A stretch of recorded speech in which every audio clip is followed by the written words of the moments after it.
Well, hello, welcome back to the channel. Today I'm talking about ground reaction forces. What are they, what are they good for, and how do we use them in a golf swing?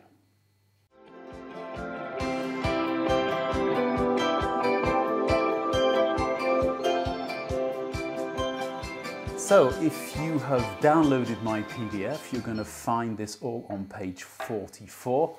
If you haven't, I shall leave a link up here and obviously down in the description for you to do so, and you can read along while you're watching. Or obviously the idea of the PDF is it just gives you information in a slightly different form. Written word is sometimes easier to understand as me babbling on.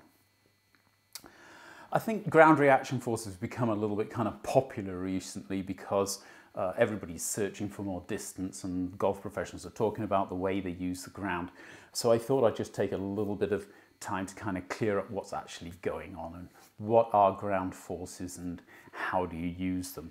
Well, quite simply, every movement we make in life is governed by the laws of physics, and part of this physical equation is basically all about force and how you actually govern force. And when you are actually moving your body, you're doing it by kind of pressing against a force, using external forces to actually help you to move.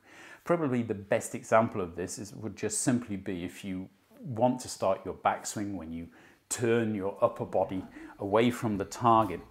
If you didn't have resistance with the ground, your lower body would turn towards the target. In fact, you can try that. If you jump up into the air and twist your body to the right, your lower body will twist to the left, because there's an equal and opposite effect to every movement that we make. In order to stabilize your lower body, then you need an external force, and the external force comes in the form of the ground. And to a greater extent, you're using, first of all, the ground just for resistance. You're going to be pressing against the ground. By pressing against the ground, you can create movement in the opposite direction to the one in which you're pressing. To kind of put these different types of forces into kind of boxes, it's simplest to think of them as three different kinds of forces. You have a horizontal force or a shear force, which is kind of pressing across a surface. An athlete will do this if they're sprinting. They will push back with their feet to move in that direction. If I put my hand on the table and press across the table, I'm using a horizontal force. This is what they call a shear force. In fact, if you take that a step further, if you were to press with enough force onto the table or glue my hand to the table, I could actually move the table with this shear force, this horizontal force. What I probably wouldn't realize is that actually my butt in this case, but my feet if I was standing up, are actually using the ground to do it, that my hand and the muscles in my arm are getting the resistance that they need from an external force by pressing down into the ground. And if you were standing on ice and trying to push the table, you wouldn't be able to do it because your feet would keep slipping, not because you didn't have good purchase on the table. So that's an example of kind of horizontal or shear forces. Vertical force is probably easier to understand. You have gravity holding you down onto the ground, and if you apply enough force to the ground, you can actually lift off the ground. But you've got to be applying more force than the force of gravity, which is holding your weight down onto the ground. So the more you weigh, the more force you will actually need in order to get up off the ground. These are the kind of forces that they're talking about when they're talking about accelerating golf swings. A lot of it's about this kind of vertical force and how explosive you can be away from the ground in order to generate opposite forces which are going to accelerate the golf club through the ball. They'll also talk about a thing called vertical reaction force, which is basically how much you press down into the ground as if it was a trampoline or a springboard is going to be relative to the amount of energy and force that the ground gives you back. And that's kind of a reactive force to the force you're applying to the ground.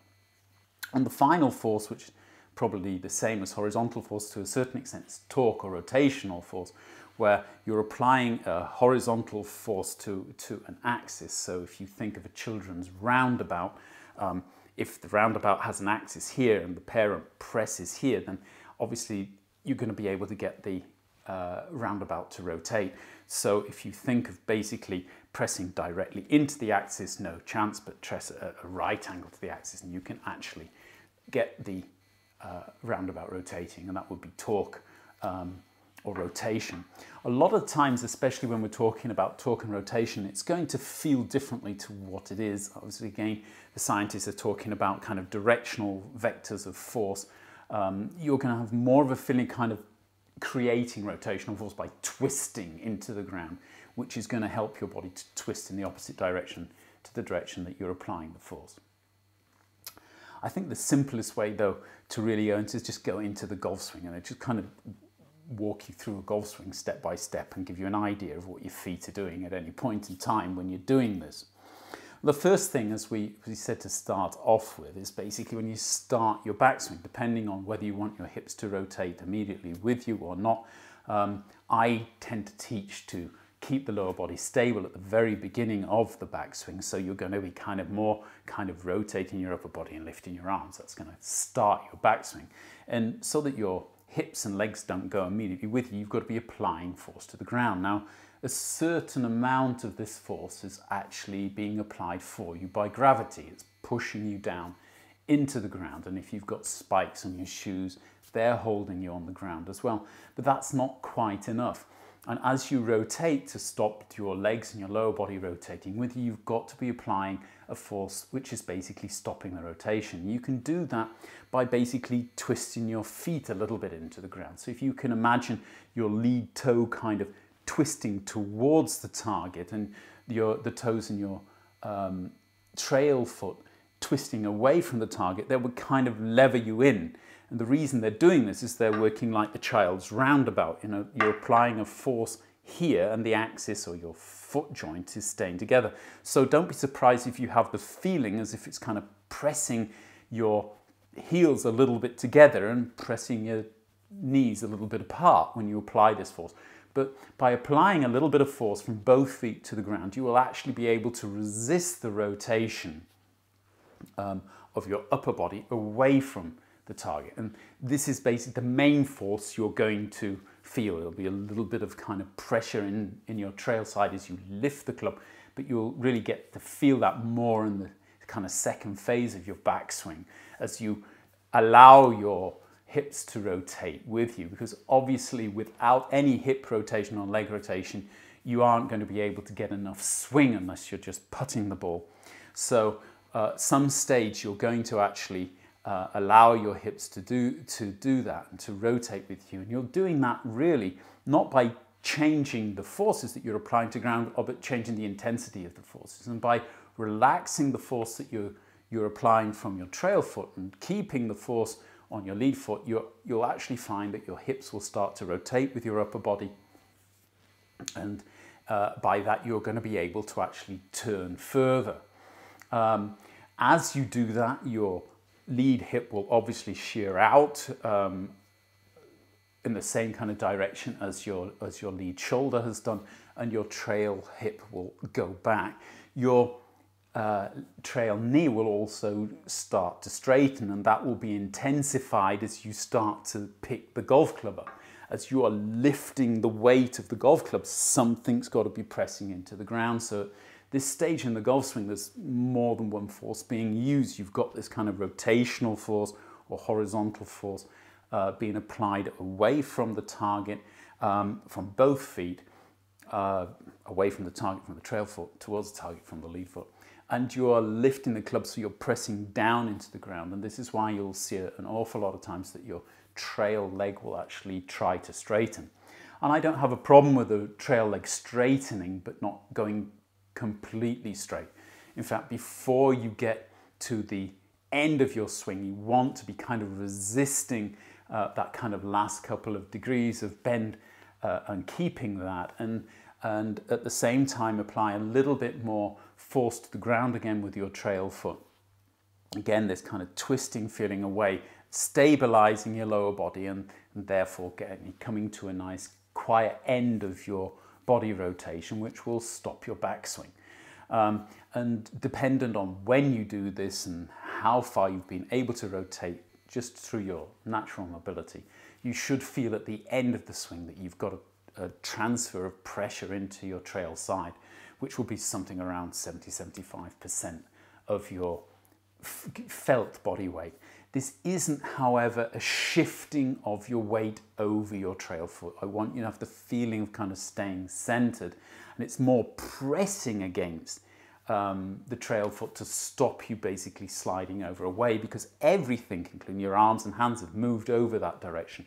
So there is a certain amount of force which is trying to move you away from the target, and your trail foot is then having to work harder than your lead foot in order to actually keep you there. And so at the end of the movement, you've actually pushed away with the lead foot, you've resisted with the trail foot, and at the end of the movement, you're going to have this feeling of kind of 75% of weight or pressure transfer, however you want to actually describe it, into your trail side. And that's when you change direction. You go into this move, and this is what they're all talking about, getting ground reaction forces going down into the ground, so the ground will actually push you off. But it's not only a question, as you see with Rory, of kind of getting this kind of squatting movement going on. You also want to be rotating back towards the target. And in order to do that, your trail foot has got to be working. And it's going to be doing that more efficiently than your lead foot because you have more pressure on it. A bit like the table analogy. If I don't have any pressure, then I can twist my foot all I want. It's not going to actually do anything. On the other hand, if I'm pressing into the ground, I'm going to be able to do that. In the backswing, you won't have as much pressure on your lead foot. And it could even be that your lead heel has come slightly off the ground, depending on how much rotation you've actually been looking for in your backswing. If you have mobility issues, this can even be a way of getting a little bit more rotation, a little bit more swing. But obviously it does come with hidden problems because you've got to coordinate the way back into the downswing. And as you start to basically push back away with, I like to have the feeling of kind of my trail foot pushing against the inside of the shoe, the wall of the shoe, and that's starting the rotation as I go into this kind of squat movement. And so my bum is falling and turning at the same time. At the same time, I'm contracting the trail side and getting the trail shoulder and the arms down. And the lead side is once again resisting the force, but obviously it can't apply as much resistance as the trail foot because it simply didn't have as much pressure until basically I get to the end of the rotation in my hips at the end of the transition. I'm still got both knees bent, and I basically probably got around about 70% of my pressure into my lead side. But I don't really, again, want any kind of feeling of you going over there. And on the contrary, your lead foot wants to be trying to resist any kind of lateral movement to the target. In this phase of the swing, you've got more of the feeling you're kind of staying in the middle of your swing. So we're now at a point where the club is probably around about horizontal, parallel to the ground. You've got your hips rotated, your trail shoulder down, and you're kind of loaded into your lead side and you wanting to go after it. And this is when you start to kind of straighten the legs and release the arms, hands and golf club through the golf ball. This is basically the real kind of acceleration point of the golf swing. Up until then, the ability to rotate and the quicker that you've been able to rotate will obviously give you a kind of a basic speed in the club at a point, but it's the catapult effect, this kind of use of the levers, which is going to accelerate the club the most. And the further you've been able to turn in the move, the further you've been able to get closer to this position with your hands ahead of the club head, with your shoulders rotated, the easier it's going to be to actually apply force and speed to the club head. Because at this point, your lead leg especially is straightening, pushing back up and away from the ball, almost in the angle basically of the golf club head in the address position. At the same time, your lead shoulder, which is rotated back and up, is pulling your lead arm around this kind of inner circle and pulling the butt end of the club away from the ball, which is causing the club to release more quickly. It's what they call parametric acceleration, or parametric acceleration, which again is another crazy word to explain the catapult effect to a certain extent. But this kind of pulling up of the grip is also kind of flattening out the bottom of the circle and helping you to keep the club on path through the golf ball. Obviously, the pressure that you're applying to the club is also helping to keep control over the club face.